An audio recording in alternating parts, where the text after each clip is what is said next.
organizations.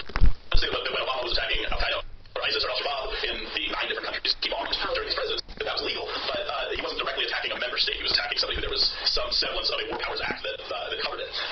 When Trump bombed the airfield and has continued to do that, there's been no discussion of the legality of that. And so clearly a violation of Article 6 of the Constitution. Even if you bypass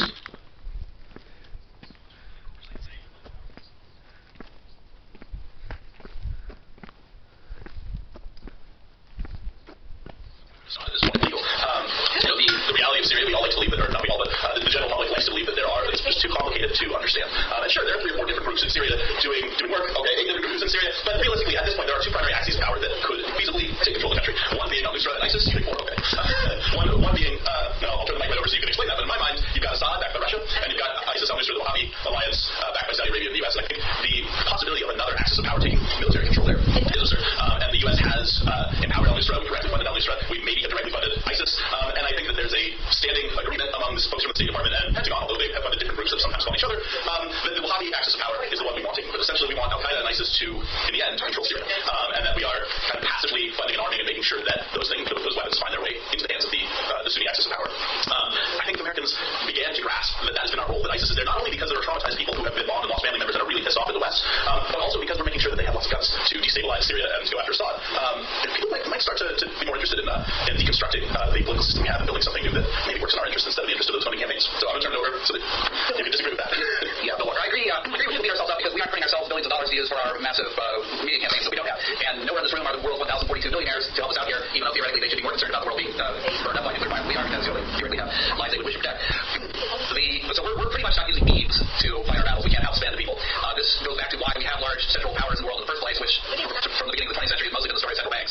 Hopefully the crypto people will change this around and people will start being able to keep some of their money, and you won't have situations like Venezuela where the government can just take 100% of the civil society's resources and lose it all. So crypto is, Bitcoin type systems are one hope for the future that will get us more decentralized. Decentralization is key to peace. If you look at the countries that have succeeded in staying out of wars, they're the ones that don't have a president that can get out of bed one day and have their army go do something. The Swiss, nobody here knows the name of the Swiss president.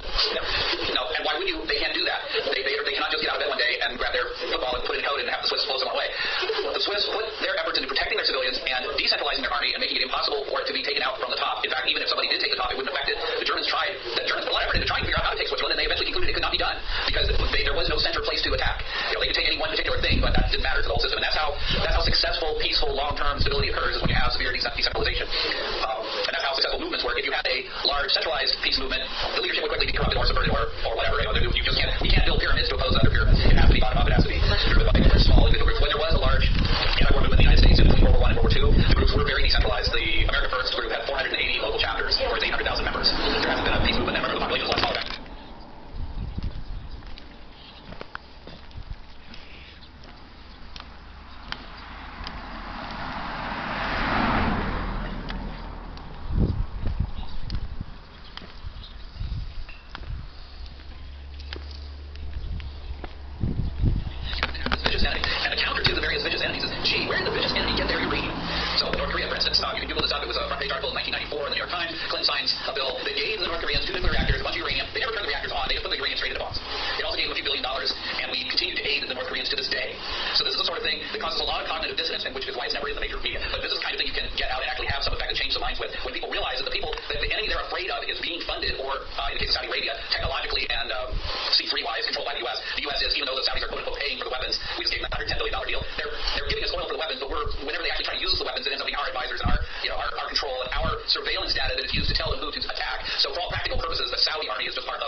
We want to go after the root of the problem, and the root of the problem is U.S. U.S. intervention. When the U.S. goes in somewhere, picks the very worst faction it can find, gives them 100 times as much money and weapons as anyone around them, then you end up with ISIS, and you end up with the people in Nigeria, the Boko Haram fighters, that ended up with the weapons from the Libyan invasion, which somehow has drawn down the news, even though that's still the civil war there, so on. And that was another, if we're going to talk constitutionalism, completely illegal. We just attacked Libya, pulled out of the blue, no reason whatsoever, and then we made sure we took all the weapons that the Russians had stored there during the Cold War, and we handed them out to all sorts of interesting groups, and now those weapons are in Syria, they're in half of Africa, thus excusing us for building more bases in Africa and expanding more drone operations in Africa. So the whole cycle continues. Every time the U.S. gives $1 billion in arms to a radical group somewhere, it's excused for $100 billion in arms to try to counter it after it spreads out and is hidden and used to strike the roots of civil society everywhere.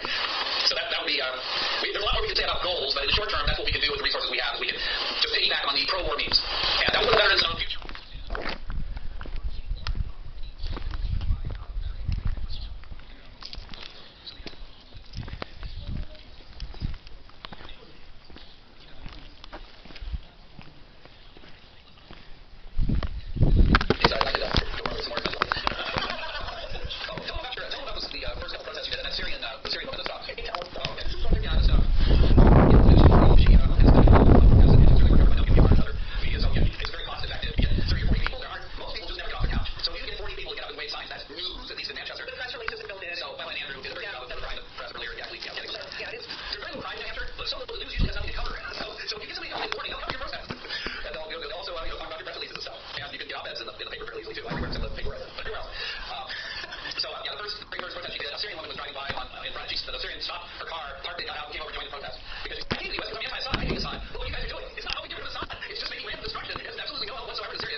これいくらですか？それは100円です。じゃあ、これください。150円でいいです。どうも。